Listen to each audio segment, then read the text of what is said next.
मैंने कुछ दिन पहले एक वीडियो डाला था आवा को लेके, यानी आर्मी वाइफ वेलफेयर सेंटर, और डिवोर्स केस को लेके जो आपकी राइट है डिवोर्स केस में क्या मिलता है। तो यहाँ पर बहुत सारे लोगों की कमेंट्स आए, बहुत सारी वाइफ्स की कमेंट आए। मैंने देखा, उनसे बात किया जब मैंने उनसे कि उनकी मतलब उनको ना उनकी जो हस्बैंड की यूनिट पता है, ना उनके लोकेशंस पता है, ना उनकी मैरिज पार्ट टू ऑर्डर पता है, ना उनको एनओके पता है, ना उनको डिपेंडेंट कार्ड के बारे में पता है। देखिए, अगर ये चीज़ें आपके पास नहीं है ना, तो आपको कोई ये नहीं सोचेगा कि आप शादीशुदा हो। एक मैंने मैम से बात किया तो बोलते कि उनके 3 बच्चे हैं और उनकी ना मैरिज सर्टिफिकेट तक नहीं है, उनकी मैरिज सर्टिफिकेट नहीं, वीडियोग्राफी तक नहीं है। अगर आपके पास वीडियोग्राफी फोटोग्राफी है, फिर भी आप कोर्ट में केस कर सकते हैं, आर्मी में केस नहीं कर सकते, ठीक है।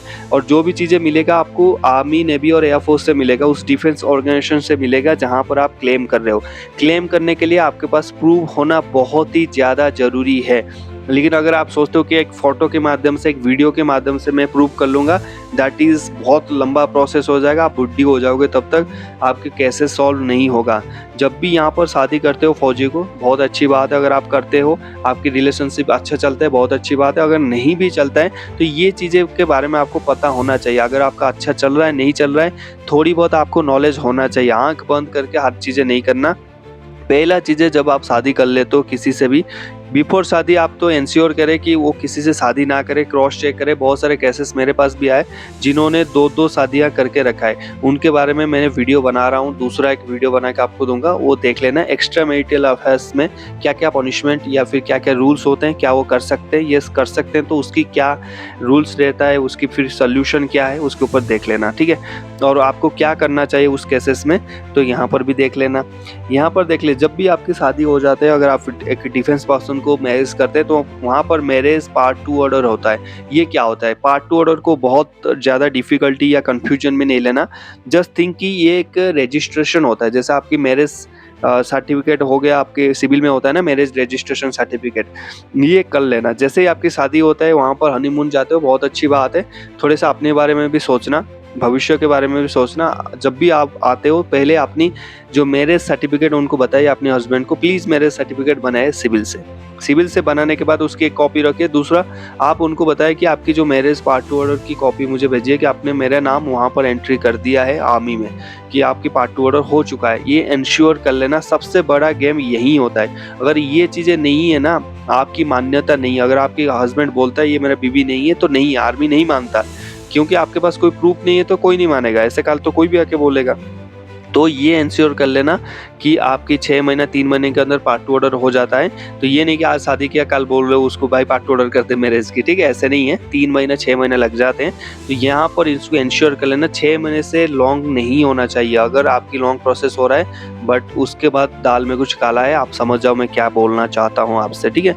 उसके बाद एनओके यह होता है जब आपकी डेथ ऑफ केस होता है, खुदा न खास्ता आप मर जाते हो या फिर शहीद हो जाते हो देश के लिए, तो वहाँ पर एनओके जो आपके पैसे हैं वो किसको मिलता है, उसमें भी आपकी नाम होना चाहिए। एज ए आप आर्मी वाइफ हो, आपके बच्चे हैं, आपकी नाम होना चाहिए। अगर एनओके में उनकी पेरेंट्स की नाम है, क्योंकि जब बंदा जाता है भर्ती होने के लिए, अनमैरिड जाता है, और उनकी जो सबसे बड़ा भागीदारी रहता है वो किसके ऊपर रहता है? पेरेंट्स के पास रहता है। आधा हिस्सा उनकी रहता है, पूरा हिस्सा इनकी रहता है। बट जब आप वहाँ पर शादी कर लेते हो तो एनओके आप बन जाते हो, उनकी वाइफ बन जाता है। लेकिन आज आर्मी में बहुत सारी चीज़ें, एक बढ़िया से चीज़ें आया हुआ है एनओके में। वहाँ पर डिपेंड करता है कि जो पर्सनल है, आर्मी पर्सन है, वो किसको कितना % देना चाहता है। पहले क्या केसेस हो रहा था कि जैसे एक बंदे का डेथ हो गया, तो वहाँ पर क्या, डेथ होने के बाद ना वो क्या बोलता था, उसकी बीवी किसी और को शादी कर लिया, शादी करने के बाद उसकी जो पेरेंट्स रह गए बेचारे, वो उनको कुछ नहीं मिलता था, क्योंकि एनओके तो वाइफ के नाम पे है, और वाइफ किसी और से शादी कर लिया, वो देखा नहीं उनकी पेरेंट्स को। तो इस केसेस को मद्देनजर रखते हुए अभी वो क्या हो गया, शेयरिंग में आ गया। उसका डिसाइड करता है आपकी हस्बैंड डिसाइड करता है, ठीक है? वो टोटली उसके ऊपर है। कोई 7-30 करते हैं, 70-30 करके रखते हैं। जैसे उनकी पेरेंट्स को अगर इसको कुछ हो गया, उसकी पेरेंट्स को 30% मिलेगा, उस वाइफ को 70%। अगर कोई बोलता है कि नहीं, मेरे वाइफ को 90% मिलेगा, मेरे पेरेंट्स को 10% मिलेगा। कुछ ना कुछ आपको पेरेंट्स को देना होगा, कुछ ना कुछ आपको वाइफ को देना होगा। बहुत अच्छा चीज़ है, मैं ये मानता हूँ। इसमें क्या, दोनों कवर हो गए। लेकिन अगर आप एक डिफेंस पर्सन है, ये वीडियो देख रहे हैं, प्लीज़ मैं आपको बताना चाहूँगा, जब भी आप ऐसी चीज़ें करते हैं तो थोड़ा वाइफ के बारे में ज़्यादा सोचिए, क्योंकि इनकी अगर बच्चे वगैरह है उनकी फ्यूचर के बारे में सोचिए। आप 80-20 रेशियो या फिर 70-30 रेशियो फॉलो कर सकते हैं, या फिर 60-40 भी आप फॉलो कर सकते हैं, बट 70-30 इज़ फेयर, ठीक है। उसके बाद आपका कैंटीन कार्ड आपकी जॉइंट कैंटीन कार्ड बनता है, ठीक है। जॉइंट कैंटीन कार्ड मतलब दोनों की फोटो उस कैंटीन कार्ड में रहता है, जिस कैंटीन का नाम होता है ग्रोसरी कार्ड। 2 कैंटीन कार्ड होता है, एक लीकर कार्ड, एक ग्रोसरी कार्ड। लीकर कार्ड में तो आपके कोई रूल्स नहीं रहता, लेकिन ग्रोसरी कार्ड में रहता है। तो कैंटीन कार्ड बनवाइए, अपनी नाम से बनवाइए, मतलब जॉइंट फोटो होना चाहिए। आपकी हस्बैंड का नाम रहेगा, लेकिन आपकी जो फोटो रहेगा वो जॉइंट रहेगा, वो आपके पास एक प्रूफ है।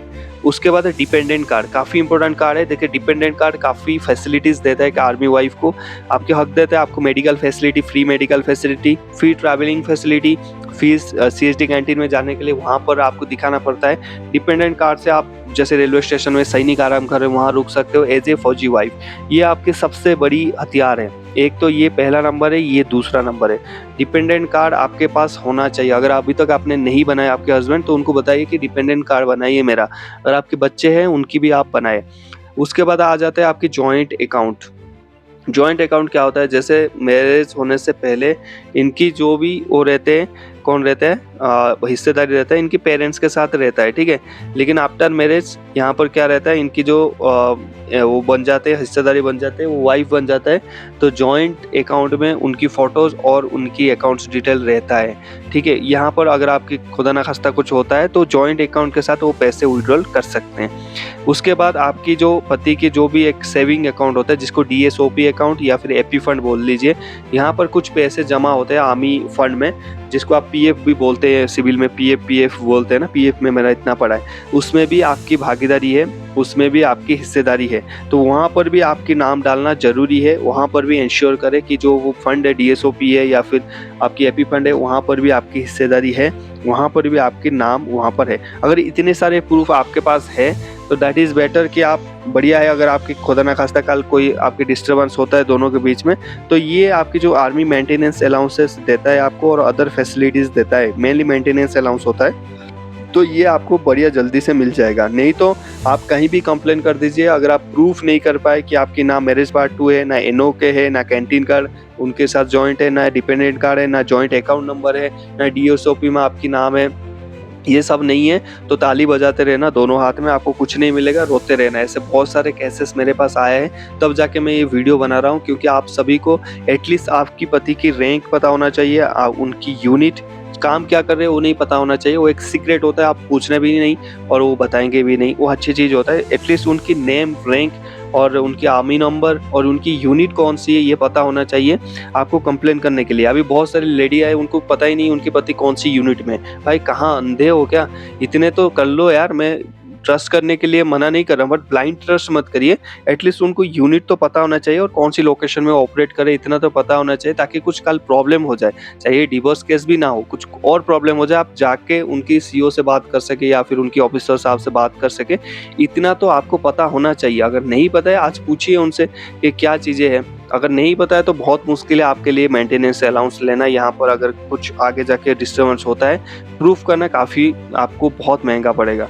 तो ये सारे चीज़ें आप इंश्योर करना। अगले वाले वीडियो में मैं आपको बताऊंगा, अगर आपकी पति की या फिर आपकी पत्नी की 2 से ज़्यादा रिलेशनशिप है, 1 से ज़्यादा रिलेशनशिप है, उस बेसिस पे आर्मी क्या एक्शन लेता है, क्या आप कर सकते हैं, क्या उसके सोल्यूशन है, कहाँ कंप्लेन करेंगे, आवा के अलावा कौन कौन सी कंप्लेंट सेंटर है, उसके बारे में बताऊँगा। वीडियो अगर अच्छा लगे तो लाइक करके जाना। आपकी कोई समस्या है आप नीचे कमेंट करिए, हम आपको पर्सनली कोशिश करेंगे आपको हेल्प करने के लिए। बाकी मिलते हैं नेक्स्ट टॉपिक में। जय हिंद, हैप्पी यूनिफॉर्म।